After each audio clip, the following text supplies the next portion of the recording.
সাগরে মাছ।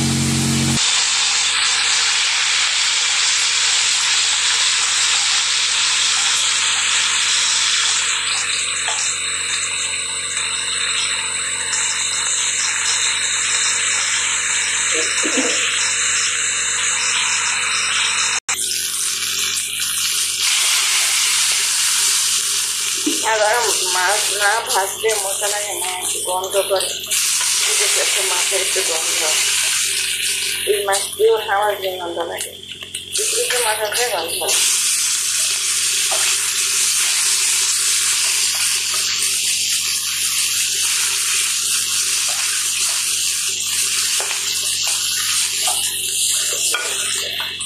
মাছটা দিয়ে ভর্তা বানাবো আর মাছ বোনা করবো টমেটো দিয়ে। মাছ বাটা হয়ে গেছে, এখানে মশলা দিলাম, টমেটো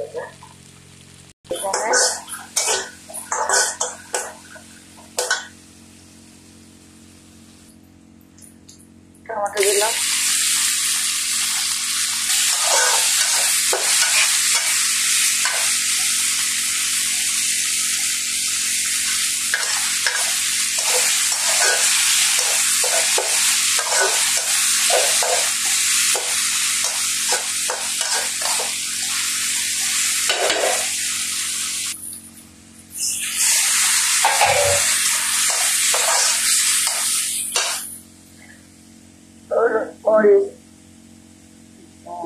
মশলা একটু জিরা দিলাম, লবণ। মাছের জিরা দিয়েছি এই কারণে, এই মাছটার একটা নিজস্ব একটা গন্ধ আছে, গন্ধটা অনেক সময় ভালো লাগে না। কষিয়ে নিলাম তরকারিটা, মশলাটা পানি দিব।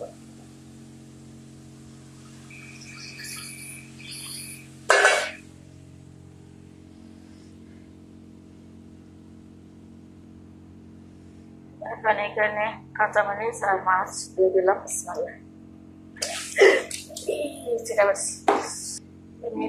শরীরে চিটা পড়ে গেছে না চলে। আমটা রান্না করবো, রসুন দিলাম, একটু পাঁচফোড়ন দিলাম, হলুদ, গুঁড়া মশলা দিলাম। মশলা হয় নাই, আর হবে ডাকনার মধ্যে হলুদটা উঠে যায়। কালারটা কেমন হয়ে গেছে না, ডাকনার মধ্যে হলুদ উঠে গেছে, বুঝি না। আম দিলাম, আমের যে শুকনা আম শুকায় না বলছি বলে আমাদের দেশে, এগুলো দিলাম টক লাগার জন্য। আমরা বেশি টক থাকে না, খুব স্বাদ লাগে এভাবে রান্না করলে, চাটনি মতো লাগে। একটু হালকা চিনি দিব, 1 চামচ চিনি দিব, 1 চা চামচ। এইখানে মাছ ভর্তা বানাবো।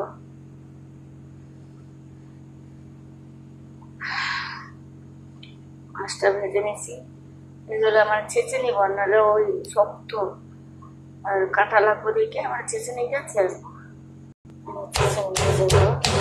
মাছটা কাঁটা বেছে নিলাম, হাত দিয়ে করি না, ভয় লাগে, হঠাৎ কাঁটা থাকে, কাঁচামরিচ সিদ্ধ হইতে চায় না। এখানে মাছের তরকারি হয়ে গেছে, এখানে মাছের ভর্তা বানাচ্ছি, চেঁচে নিলাম, এখন মাখাবো। আদা দিবেন, মাছের ভর্তা মাঝে আদা দিলে মজা লাগে। আজকে আদা নাই, আমি দিতে পারি না, দেখে কাঁটা, কখন কোন কাঁটা ঢুকে পড়ে। আর এখানে হলো আম টক, একটু সিদ্ধ হয়ে আসলে এবার একটু ভেঙে নিব, তকতকে ভাবে চাটনি মতো লাগে, খুব ভালো মজা লাগে। টকটা একটু ভেঙে নিলাম। আমগুলি আলুর মতো লাগে, হালকা হালকা টক, আমরা যেমন এমন লাগে, আমরাও ছিল।